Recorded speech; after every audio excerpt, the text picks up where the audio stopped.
ಒಂದೂರಲ್ಲಿ ಒಬ್ಬ ಹುಡುಗ ಇದ್ದಂತೆ. ಅವನಿಗೆ ಮೂಗಿನ ತುದಿಲೇ ಕೋಪ. ಯಾರ ಮೇಲೆ ಕೋಪ ಬರುತ್ತೋ ಅವನಿಗೆ, ಅವ್ರಿಗೆ ಎಲ್ಲರಿಗೂ ಸಿಕ್ದವ್ರಿಗೆಲ್ಲ ಬಾರಿಸೋದು ಹಿಡಿದು ಚೆನ್ನಾಗಿ. ಅಪ್ಪ ಅಮ್ಮಂಗೆ ದಿನಾ ಕಂಪ್ಲೇಂಟ್ ಬರ್ತಿತ್ತಂತೆ, ನಿಮ್ಮ ಮಗ ಹೊಡಿತಾನೆ, ತುಂಬಾ ಕೋಪಿಷ್ಟ, ಮುಗಿನ ತುದಿಲೇ ಕೋಪ ಇದೆ, ಅವನಿಗೆ ಬುದ್ಧಿ ಹೇಳಿ ಅಂತ. ಎಷ್ಟೇ ಬುದ್ಧಿ ಹೇಳಿದ್ರು ಅವನು ಚೇಂಜ್ ಆಗುವಂತಹ ಸ್ಥಿತಿಯಲ್ಲಿ ಇರಲಿಲ್ಲ. ಅದ ಒಂದಿನ ಅವರಪ್ಪ ಮಗುನ್ ಕರೆದು ಹೇಳ್ತಾರಂತೆ, ನೋಡು ನೆಕ್ಸ್ಟ್ ಸತಿಯಿಂದ ನಿನ್ಗೆ ಯಾರ ಮೇಲಾದ್ರೂ ಕೋಪ ಬಂದ್ರೆ ಅವ್ರನ್ನ ಹೊಡಿಯೋಕ್ ಹೋಗ್ಬೇಡ, ಮನೆ ಮುಂದಿರೋ ಮರದ ಗೇಟ್ ಇದೆಯಲ್ಲ ಅದಕ್ಕೆ ಅವನೊಂದು ಮೊಳೆ ಹೊಡಿ ಅಂತ ಹೇಳ್ತಾನಂತೆ. ಸರಿ ಆಯ್ತು ಅಂತ ಹುಡುಗ ಏನ್ ಮಾಡ್ತಾನೆ, ಪ್ರತಿ ಸತಿ ಯಾರ ಮೇಲೆ ಕೋಪ ಬರುತ್ತೋ ಅವಾಗೆಲ್ಲ ಒಂದೊಂದು ಮೊಳೆನ ಮರದ ಗೇಟಿಗೆ ಹೊಡಿತಾ ಹೋಗ್ತಾನೆ. ಒಂದೇ ದಿನಕ್ಕೆ 15 ಮೊಳೆ ಹೊಡೆದಿದ್ದಂತೆ. 2ನೇ ದಿನಕ್ಕೆ 10ಗೆ ಬಂತು, 3ನೇ ದಿನಕ್ಕೆ 5ಕ್ಕೆ ಬಂತು, 4ನೇ ದಿನಕ್ಕೆ ಹೊಡೆದು ಅವ್ನಿಗೆ ಬೇಜಾರೇ ಆಗ್ಬಿಟ್ಟಿತ್ತಂತೆ.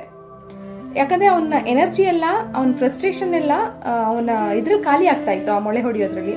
ಅವನಿಗೆ ಕೈ ನೋವು ಬರಕ್ ಶುರು ಆಯ್ತಂತೆ. ಅವನ್ ಅನ್ಕೊಂಡಂತೆ, ಅಯ್ಯೋ ಈ ಮೊಳೆ ಹೊಡಿಯೋದಕ್ಕಿಂತ ಬೆಟರ್ ಕೆಲಸ ಏನಂದ್ರೆ ಕೋಪನೆ ಮಾಡ್ಕೊಳ್ದೆ ಇರೋದು ಅಂತ ಹೇಳಿ ಅವ್ನು ಹೇಳಿದಂತೆ, ಅಪ್ಪ ನಂಗೆ ಯಾರ ಮೇಲೂ ಇವಾಗ ಕೋಪ ಬರ್ತಾ ಇಲ್ಲ ಅಂತ ಹೇಳಿ. ಅಪ್ಪ ಬಂದು ಹೇಳಿದಂತೆ, ಒಂದ್ ಕೆಲಸ ಮಾಡೋಣ, ಇವಾಗ ನೀನು ಹೊಡೆದಿರೋ ಅಷ್ಟು ಮೊಳೆಗಳನ್ನ ಆಚೆ ತೆಗೆದು ಬಿಡು ಅಂತ ಹೇಳಿದ್ರಂತೆ. ಆ ಹುಡುಗ ಕುತ್ಕೊಂಡು ಎಲ್ಲಾ ಮೊಳೆನು ವಾಪಸ್ ತೆಗೆದಂತೆ, ಆ ಮರದ ಗೇಟಿಗೆ ಹೊಡೆದಿರುವಂತಹ ಮೊಳೆನ. ಅವ್ರಪ್ಪ ತೋರಿಸಿದ್ರಂತೆ, ನೀನೇನೋ ಮೊಳೆ ತೆಗ್ದೆ, ಆದ್ರೆ ಗೇಟ್ ಮೇಲಾಗಿರುವಂತ ಹೋಲ್ಸ್ ಇದಾವಲ್ಲ ಅದನ್ನ ಏನ್ ಮಾಡೋದು ಅಂತ.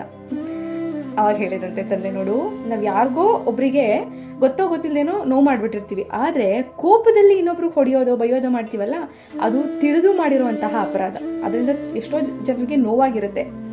ನೀನು ಸಾರಿ ಹೇಳ್ಬಿಟ್ರೆ ಅದೇನಾಗಲ್ಲ, ವಾಸಿ ಆಗಲ್ಲ. ಹಂಗೆ ನೀನ್ ಹೊಡೆದಿರೋ ಮೊಳೆ ಇದೆಯಲ್ಲ, ನೀನ್ ವಾಪಸ್ ತೆಗೆದು ಬಿಟ್ರೆ ಆ ಹೋಲು ಏನಾಗುತ್ತೆ, ಹಂಗೆ ಉಳ್ಕೊಳ್ಳುತ್ತೆ. ಅದಕ್ಕೆ ಅದನ್ನ ನೀನ್ ತುಂಬಿಸೋದು ಹೇಗೆ? ಹಾಗಾಗಿ ಕೋಪದ ಕೈಗೆ ನಿನ್ನ ಬುದ್ಧಿಯನ್ನ ಕೊಡಬೇಡ ಅಂತ ಹೇಳ್ತಾರಂತೆ.